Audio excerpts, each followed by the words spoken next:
Welcome to International Securities Exchange's podcast series. Facilitated by renowned educators, ISE podcasts are intended to teach beginning as well as seasoned investors the ins and outs of trading. To find an updated list of podcasts, please visit www.ise.com/podcasts. Please be sure to listen to our important message following this episode regarding the risks of investing in exchange-traded options. Okay, so question from Francois. Wouldn't a straddle strangle be safer in a volatile market? So I assume you mean like a long straddle or strangle, Francois? I don't know about quote unquote safer, but could be very interesting. The disadvantage with a with a long straddle, for example. So let's take since we're looking at EUU, let's or you know what? Let's shift it around a little bit. We'll use a different one as our example. CDD. This is the symbol for the index that tracks the dollar CAD, exchange rate. So currency options here is basically trading the relationship between the dollar and the Canadian dollar. And right now it costs $1.06 Canadian by $1 US. So the Canadian dollar has been weakening here lately. And the Canadian dollar is very, very correlated with commodities. So commodities falling, oil specifically falling so dramatically has been a bad thing for the Canadian dollar. So let's say it's at 106.75. Let's say we were trading the 107 straddle, which I actually even looked at earlier today, so that's why I'm using this as an example. So the 107 straddle expiring in July. Well, the disadvantage here, of course, is that it's going to cost us a lot. So when I quoted this one, it was $5 for that particular trade. So what's the advantage? Well, the advantage is, as Francois suggested, is that the market's really, really volatile. If it continues to be volatile, at least in the short term, we could wind up big winners, right? I mean, if the market goes way up to 114 or way back down to parity at 100, this could really work out in our favor. The disadvantage is that it costs us a lot to get in the trade. So every day, at 107, most of this $5 is time value. It's that implied volatility. So, everybody knows the market's really volatile, and everybody's nervous about it, myself included. So option prices are really inflated. So, every day this time value is kind of working against us. So I wouldn't say that it's safer, but I would say that it could be very interesting, and it could be one of those ways that we pay a little bit extra, and what do we get in return? We don't have to be right about market direction. We just have to be right about market magnitude. So, we just have to be right that volatility is coming or it's going to continue. We don't have to be right about which direction it's going to go.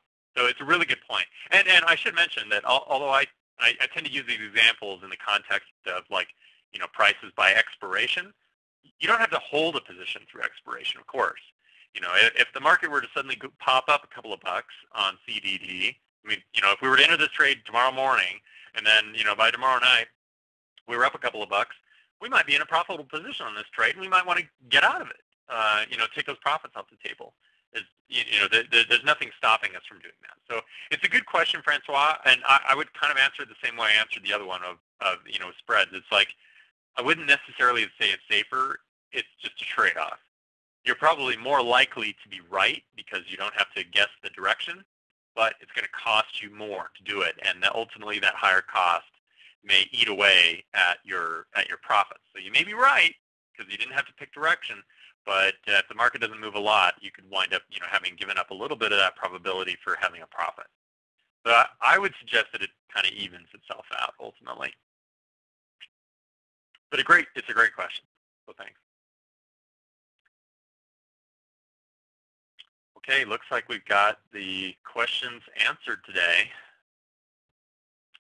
So why don't we pause here? Let me make a couple of closing comments. If you're not familiar with how currencies work, and you want to dig in a little bit more, we do daily analysis on the Forex at our website, learningmarkets.com. It's all free. There's a Forex tab. You can click on that. We have videos every day. that you can check out where we look at the Forex market, and you can see the prices we're talking about there. You can transpose those over to the currency option indexes like BDD or EUU, just straight across, and apply long and short positions, whether you're a short-term trader or a long-term trader, and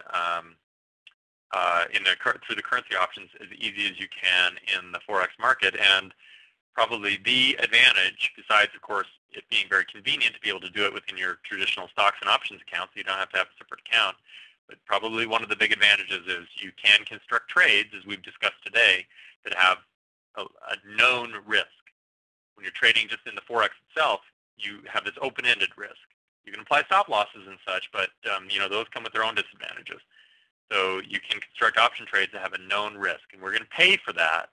But that's the big advantage. We can apply that in the currency options market as easily as we can in the Forex market itself. Okay, so thanks everybody. I'll turn it back over to you, Eleni, if you have some closing comments.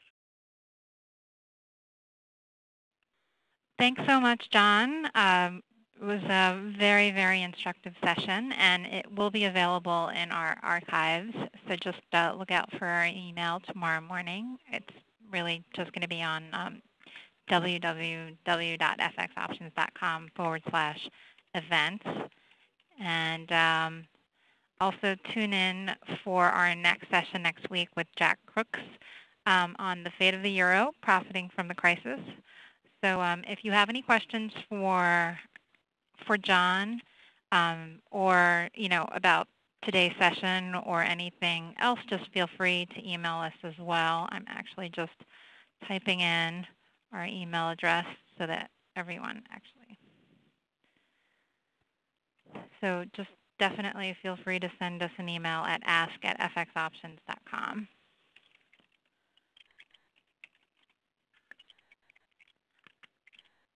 And we look forward to seeing you next week. And again, thanks again, John. And we look forward to having you back again in July. Well, thanks a lot, Eleni. I appreciate it. Have a nice evening. Thanks. All right. Yeah. Bye.